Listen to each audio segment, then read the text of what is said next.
I didn't know that it was abnormal.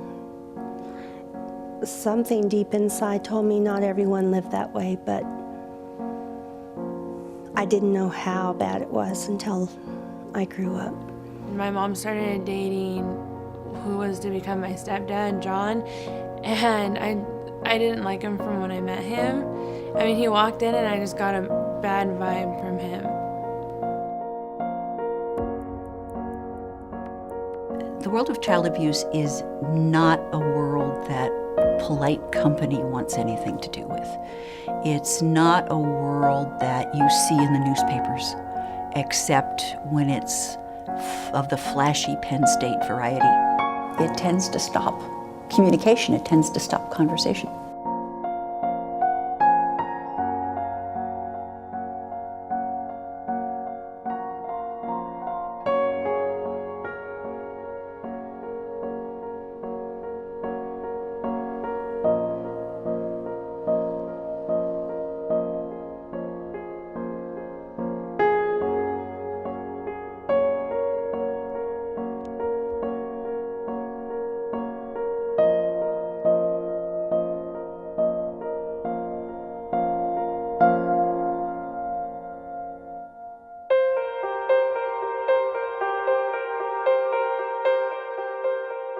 Well, abuse in general in the United States is a big problem. I mean, there are about 3 million calls to protective agencies involving about 6 million children in a year. And that's huge. And then about 1 million of these cases that are actually found to be true. Yes, there really was abuse. The first year, it seemed pretty normal. But then when I turned 13, things changed with him. I remember my friends thinking that I came from a privileged household. My father was a doctor, and I remember thinking, you don't have a clue. I remember I pulled a muscle in my back, because I've always been in sports since I was little, and I pulled a muscle in my back, and he goes, well, you have a knot, hold on. I thought he was just gonna like rub it out. It was right in the middle of my back, and he just got really touchy-feely, like wrapping his hands around my waist and stuff like that. And I was just like frozen. I didn't know how to react. I remember as a child, on Fridays getting ready for Sabbath. I witnessed times when, just because my mom was late, 10 minutes past sunset, my father was taking her in a different room. And I'm assuming that she was physically abused because I could hear her crying through the door. And it got to the point where then he started sexually abusing me. 2 hours later, or maybe less, would be in church when we hear talking about Guy. And I just could not make the connection. There was a big disconnect between the guy that we just witnessed and the one that we're here talked about. A faith-based community is often one that we think is the most immune to this difficulty. It is not. Sometimes faith-based communities have secrets, and we don't share. While we may be a church that we have a lot of teaching, we are not spared from abuse. That is very common in our church environment. I think if you were to ask a lot of pastors, do you think you and your congregation have a social awareness, that you socially conscious? For the most part, there's this general consensus, yes, of course. But the notion of abuse, it isn't part of that consciousness. He was put on such a pedestal at our church for building so much and helping design our orphanage. And I don't think anybody even saw any signs because he was such a good guy there. People who are not abusers cannot conceive that someone could do the horrible things that they do. Child abuse is not a topic that's easy to talk about because it hurts too much. It is too unpalatable for people. The problem grows ever stronger because people refuse to acknowledge that it's there. And as long as the acknowledgement stays silent and unvoiced, there's nothing to stop it.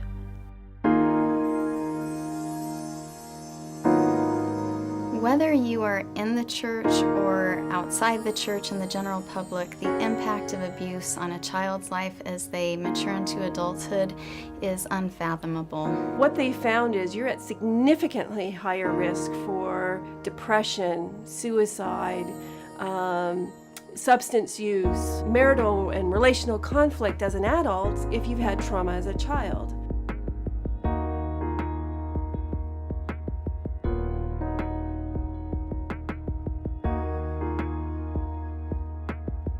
Folletti, this woman, before she died, she wrote to him and said, you know, you really helped me lose weight. I had my surgery, all of that sort of thing, but nobody ever asked me why I gained the weight.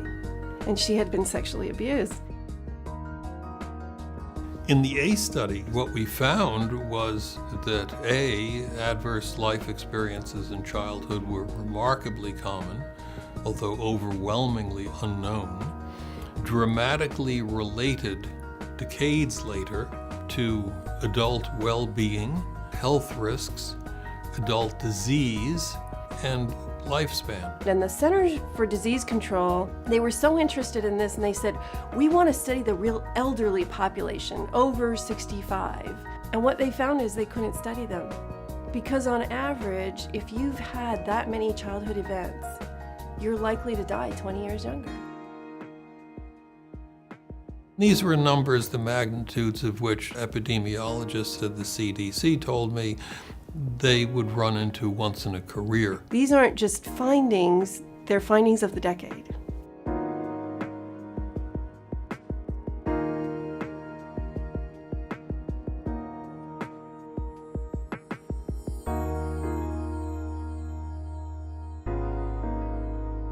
I think we forget that the mind and the body are so connected. So the etiology of a lot of what's happening to us physically comes from us psychologically and experiences we had as young children. The ACE pyramid shows us how a child will go from these adverse experiences to disease processes and then early death.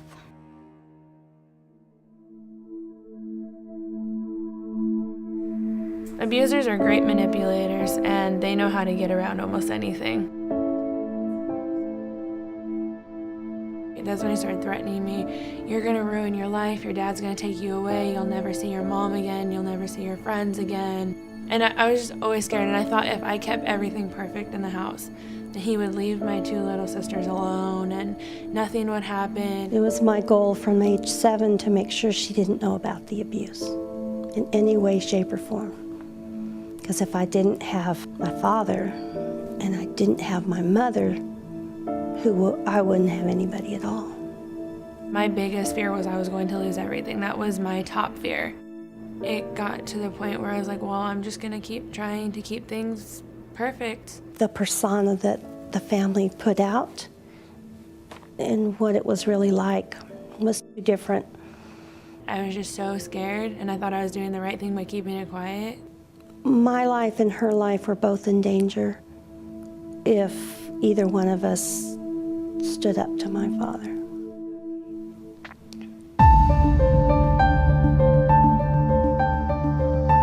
Around 1999, we had a clear idea of what we were learning from the ACE study, and I realized that this needed to be integrated in everyday medical practice. In a very unusual move, this department decided to do something very courageous, in my opinion. They decided that instead of the regular questionnaire that just asks about obesity or hypertension, that they would add questions about abuse. We introduced a number of trauma-oriented questions into our general medical questionnaire. Questions like, have you ever been a combat soldier? Have you ever lived in a war zone? Who in your family has committed suicide? Have you ever been molested, raped, tortured, etc.?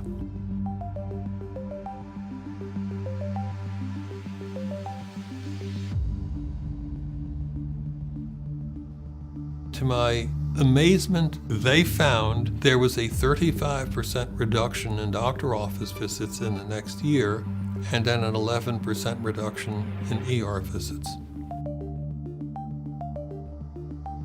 People said to me, how did you do that? You send everyone to therapy, right? Absolutely not. Rarely did we ever. So how'd you do that? And we spent, believe me, a lot of time thinking, how did this come about? Slowly we came to see a real similarity to the process of confession in the Catholic Church. This idea of listening to the worst secrets of somebody's life and indicating that they're still acceptable to you is an enormously powerful device. That asking and listening and accepting was a form of doing. And the implications of this, of course, are enormous and have yet to be exploited. The ACE study has attracted intense intellectual interest in the United States, Canada, and Northern Europe, and for practical purposes, essentially no engagement in clinical practice. It seems, unfortunately, that in just about every segment of our society, people will avoid talking about the topic of abuse. They say you can't ask those questions in a medical office. And when it comes to churches and schools and other community groups, people would just rather not think about it. Basically, all of us have grown up having been taught that nice people don't talk about certain things or inquire. After my 7th birthday, I told my teacher. She didn't respond, didn't do anything, I guess just didn't believe me. I tried to tell my mom one time. It was probably about 1.5 years after it happened. I tried to tell my mom, and I didn't tell her everything. I just said, Mom, I have to tell you that John's been treating me in a different way than he should for a stepdaughter.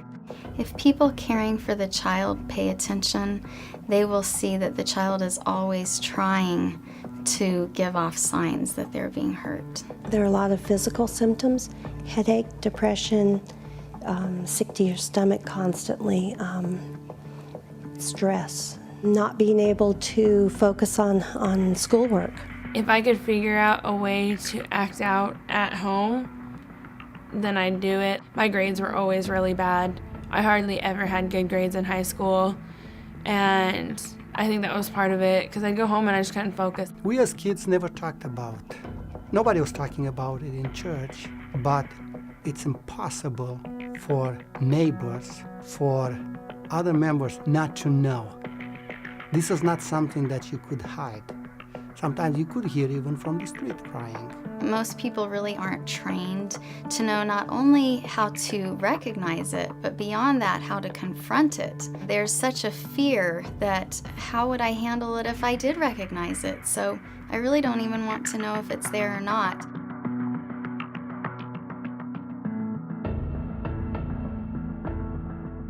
In 3 years, we never got one phone call. Instead, I have a notebook of letters, one of which reads, "Thank you for asking. I feared I would die and no one would ever know what had happened."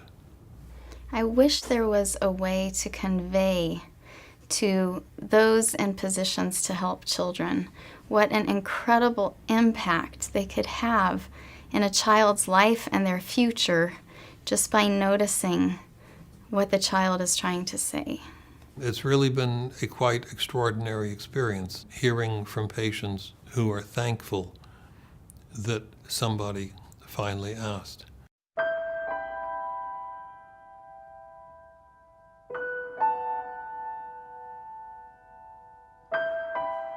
When it came out and when I finally told, it was the biggest sense of relief ever. The week before my senior year in high school, my sister went to my older stepsister and told her that my stepdad had molested her. And at first I stayed with my story. No, nothing happened, everything's fine. Finally, my sister, she told me, she goes, "I've told and you can't." She goes, "You can't be strong enough to tell the truth." When I found out too that there was no case pretty much unless I had something to do with it, I called the detective and I said, "Well, I need to talk to you." I told him everything from day one. It was a relief. It was really hard, but it was a relief. When I was given the ultimatum saying, "This is how it's going to be, or you don't live in my home," I took the letter.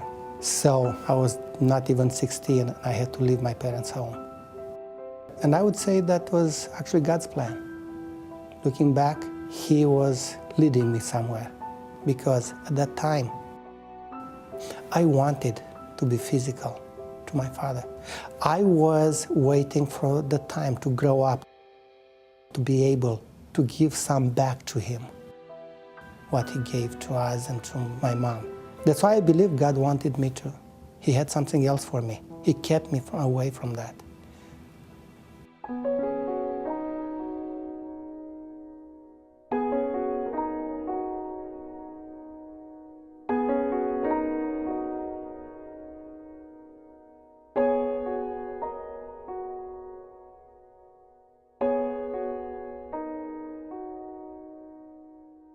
It is possible to get people who've experienced very significant adverse events off of this trajectory of that leads to disease and early death. Often when you've gone through these, you're going to need mental health counseling, etc.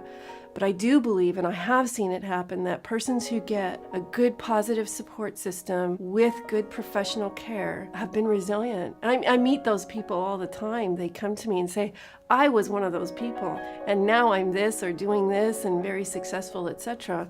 It doesn't mean you don't carry your history with you, but it's how you're working through it now.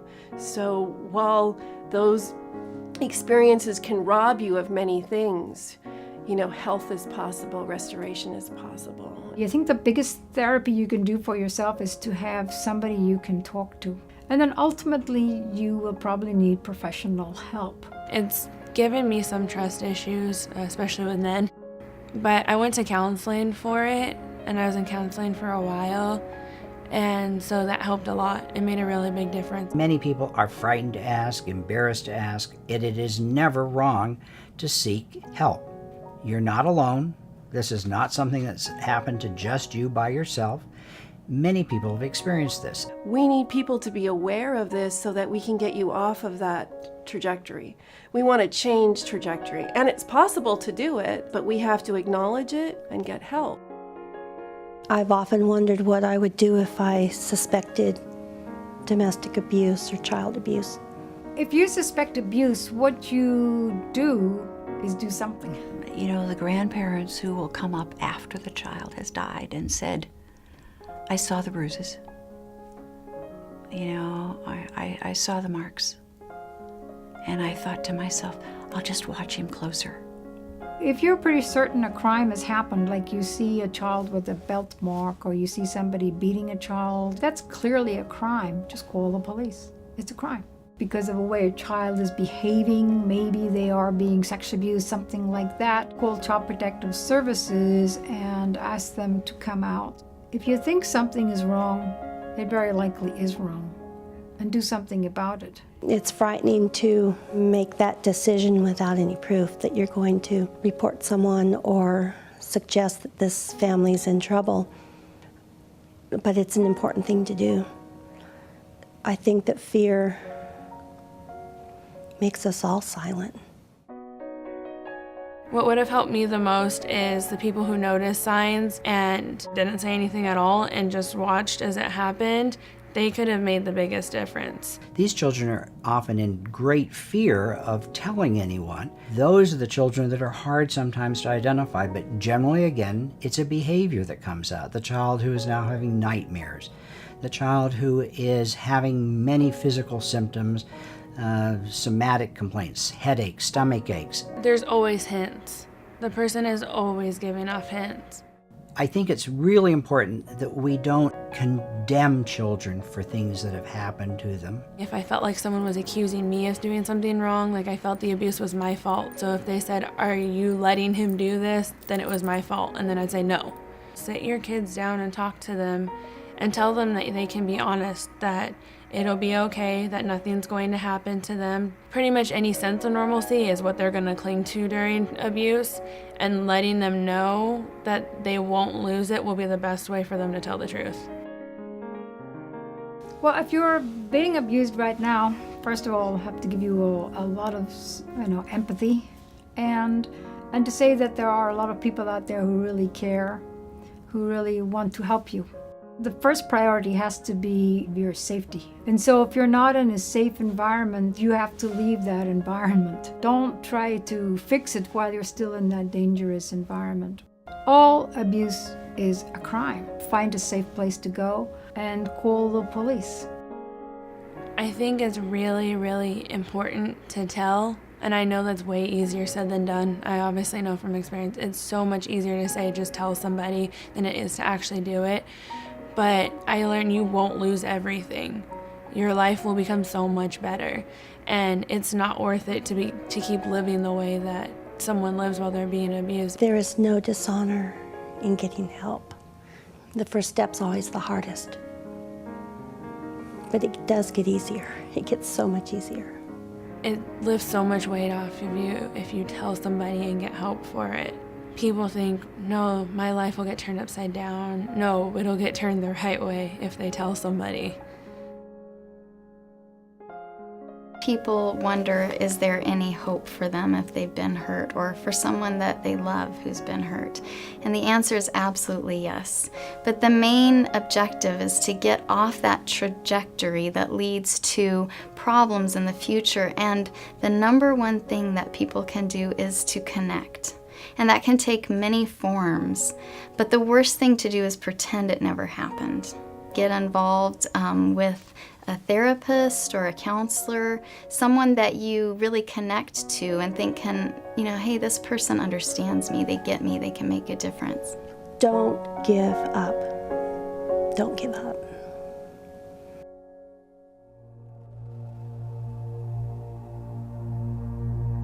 My view of God as a child is his back. A sense of knowing that he was there, but he wasn't watching. Because if he was watching,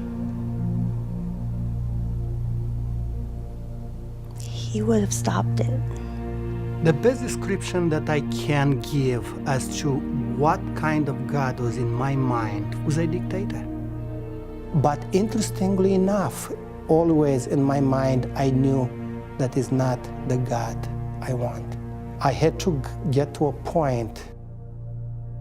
I had to say, everything that I know, I have to drop. I have to, just to start anew. I have to start to discover my own God, to have my own conversion, and challenge God. And he answered to the challenge. My whole life, I have never wanted anything more than to please God and to do what he wanted me to do. And so even if I don't know what he's like or don't know how to trust him, he's been holding me. I used to, actually, spend a lot of time blaming God for all of this. And I finally learned that he doesn't have anything to do with this. He gave us the tools that we need. We know how to stop this. We know what it takes. So I can no longer blame the Creator. I believe that he looks down on us and he sees this, and sometimes he even weeps when he sees how we portray him in a different way. This is the God I wanted, and I found him. I think we need to be very aware that within our own congregations, there are so many who've experienced or are currently experiencing adverse events. And if we're going to reach out and we're going to be a church that's seen as a church that's connected, supportive, that truly has as its first great commandment to love God and then love your neighbor as yourself, we need to educate ourselves to understand risk. And we need to offer our churches as places where we as individuals learn to be positive support for those who've experienced this. When he got arrested, I was at church all the time. It made a really big deal for me to have that community to go to. The new church that I found, the youth that I found, kept me together because my path would have been the other way. God played a huge part in how much I've gotten through this and how I've been able to have a pretty normal life for what happened to me. We were created to have a relationship to God. The essence of our creation is relational beings. And so when you look at that, it's a beautiful way of realizing that within our church community, we have an answer to that problem. Relationship and a reason to be. This is what we're about. And if we can somehow realize that and realize that responsibility and privilege and reach out to those who need that, it's core.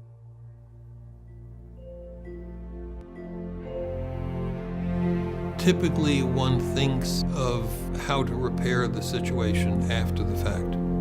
And if one can do that, it's an enormous act of kindness, and you can learn a great deal.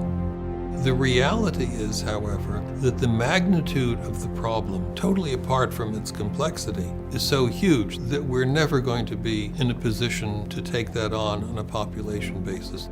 You may make yourself into the next Albert Schweitzer or Mother Teresa and be so busy that you'll never notice that you're just nibbling on the edges of the problem, leaving the vast majority of it untouched.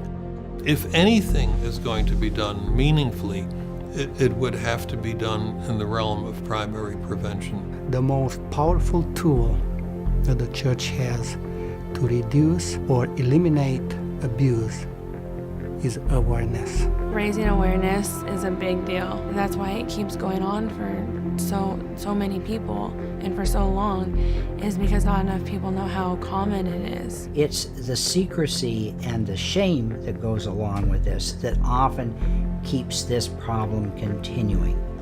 We don't talk about it. It's something we don't want to believe happens next door. It does. Yes, we do have a problem. It is going on in our church at all levels. We need to fix it. How we fix it? I think we have enough knowledge and enough talent in our church to find ways. The ultimate answer is that we really have to care about children and not just say we care about children. We have a society that's very focused on material matters. Everybody is working vast numbers of hours, and the children are kind of not getting perhaps the attention they need to. As a people, we are equivocators. If there's a way to kind of take a middle ground that doesn't offend, that's probably the way that most people would choose. But when you're faced with an issue like child abuse, where something is so intrinsically wrong, there's no equivocation. Saying no to that requires, I think, a very special kind of courage. The courage to say, you're wrong. This stops. I will not have this here. And I don't see that courage. I think it's a very, very rare quality, and it needs to be much less rare. They're not easy fixes. You can't throw money at the problem and fix it. You have to just change people's attitudes to children. They looked at all the demographics. The variable that explained that trajectory difference was called connectedness. Having an adult that you felt you could go to. And for children who've experienced trauma, it's getting them out of those environments and putting them in a healthy environment and giving them experiences of support and connectedness. It's about now. What do we do now to eliminate that?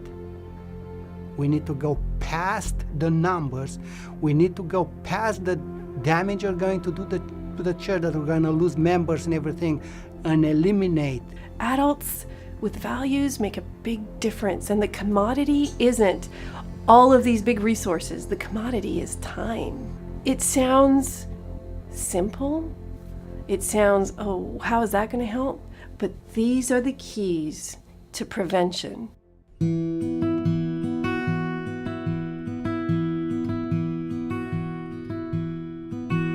don't know where the river runs. I think I need to go back to counseling again just because I can feel the longer I've been out, kind of getting anger issues more. And my trust issues are still there. And I want to be in a healthy relationship with somebody and be able to trust them. Because I've been with my boyfriend now for almost 2 years and I still have trust issues. I want to be able to have a healthy relationship, and I just want to get past all that before I get into marriage, and I want to have a healthy adult life and get past everything. Father Time says I'll be going anywhere, but I'd like to go with you. I have an amazing husband, but it's been really hard. He's had to relearn, as I have had to relearn, how to be intimate, how to share love, what love is. Love is not sex. Love is not violence. Love is, it's more than I ever knew. I'm still trying to figure out what it is. Yes, I can spend that time with you. As a community, whatever our community is, our church community, our larger neighborhood community, if we make a commitment that we're there for each other to provide that support, then that's a big element. It would require an acknowledgement of an evil that has reached such proportions, and to say no to it. Not one more man, not one more child, not one more woman. It stops now, here. If you can say that, then you got a chance. I have no doubt that if well-intentioned and sensible people were to sit down and think how to approach that, that something useful and testable would come out of it. There is definitely hope. There's always hope. It's hard to see it when you're being abused. It's hard when you're right in the middle of it. It's hard to think that there's life after it, that life could be any different, because that's all you've known for a while. But there is hope. With help and counseling and telling the truth, there's a way to have a normal life and to have normal relationships and be successful in life. So I want to, get married and have a family and all that fun stuff. There's only one place that I really want to be, and I'm already